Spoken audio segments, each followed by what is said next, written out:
Okay, geng-geng Land Rover Defender, boleh tengok video ni sampai habis. Ngam. Nice.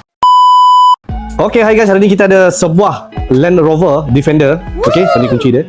Sangat cantik. So, owner datang untuk buat polish dan juga coating. Okay, so kita dah siap polish and then dah siap coating.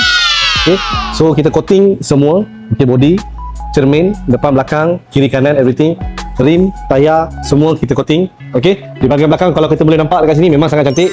Tayar ni pun kita buat tayar shine. Okay, sangat-sangat cantik. Sebab apa? 2 pintu saja. Okay, so bahagian dalam pun kita coating. Okay, di bahagian leather, kalau korang boleh nampak dekat sini, leather dia sangat cantik dan premium. Sini pun sama, dashboard dan juga steering. Okay, so untuk leather sini pun kita letak UV protection coating. Di bahagian belakang pun sama. Okay, so dekat sini kita cakap kita buat dengan teliti dan penuh kata profesional lah. Okay, so di bahagian lampu pun kita letak coating juga. Engine pun kita coating. Okay, so korang yang nak buat polish coating boleh hadir di Fengsi Syekh 9 Shah Alam.